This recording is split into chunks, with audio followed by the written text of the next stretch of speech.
निर्णायक खेलमा नेपाल र ओमान भिड्दै कसले मार्ला बाजी। आईसीसी टी20 विश्वकप सन् 2026 को इस्ट एसिया पेसिफिक अन्तर्गतको खेलमा नेपाल र ओमनको निर्णायक भिडन्त हुँदैछ। खेल ओमनको घरेलु मैदान अल अमरेत क्रिकेट मैदानमा आज राति 8:45 शुरू हुनेछ। नेपाल र ओमान मध्ये जित्ने टोली सन् 2026 मा भारत र श्रीलंकाको संयुक्त आयोजनामा हुने विश्वकपमा स्थान बनाउनेछ। त्यस हिसाबले पनि यो खेल निकै महत्वपूर्ण रहेको छ। समूह चरणका दुई खेलमै जित निकाल्दै सुपर 6 मा प्रवेश गरेका यी दुवै टोलीले सुपर 6 का 2 खेलमा समेत जित निकालेका छन्। यी दुई टोलीको खातामा समान 6 अङ्क छ र रन रेटका आधारमा ओमान अङ्क तालिकाको शीर्ष स्थानमा छ भने नेपाल दोस्रो स्थानमा छ।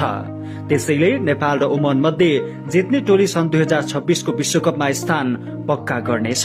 सुपर 6 मा ओमानले कतारलाई 34 रन र युएईलाई 5 विकेटले पराजित गरेको थियो। नेपालले सुपर 6 मा युएईलाई 1 रन र कतारलाई 5 रनले पराजित गरेको थियो। सुपर 6 का खेलमा रोमाञ्चक जित निकालेको नेपाली टोली ओमानमाथि हावी हुँदै विश्वकपमा स्थान पक्का गर्ने रणनीतिमा छ। यी दुई टोली बीचको अहिलेसम्मको हेड टु हेड नतिजामा नेपाल अघि भएको छ।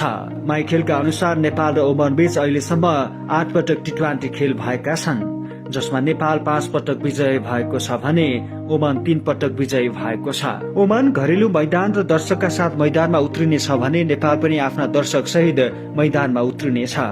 नेपाल ओमानलाई पराजित गर्दै तेस्रो पटक टी20 विश्वकपमा स्थान पक्का गर्ने रणनीतिमा हुनेछ र त्यसमा भरपूर प्रयोग गर्नेछ आफ्ना स्टार खेलाडीलाई मैदानमा। ओमानलाई पराजित गर्न मुख्य प्रशिक्षक स्टुअर्ट लर्ड र कप्तान रोहित कुमार पौडेलले छुट्टै रणनीति बनाउनु पर्नेछ, किनभने नेपाल तेस्रो पटक विश्वकप खेल्न एक कदम टाढा छ।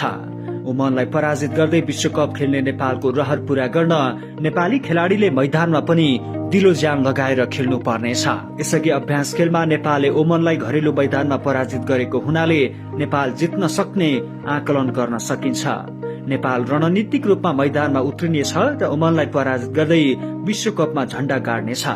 नेपाली समर्थक त्यसको प्रतीक्षामा छन्। यस्तोमा नेपालले ओमानलाई पराजित गर्ला अनि नेपालको तर्फबाट कुन खेलाडी नायक बन्लान् अनि विश्वकपको टिकट काट्दा त कृपया आफ्नो राय कमेन्ट बक्समा राख्न नभुल्नुहोला।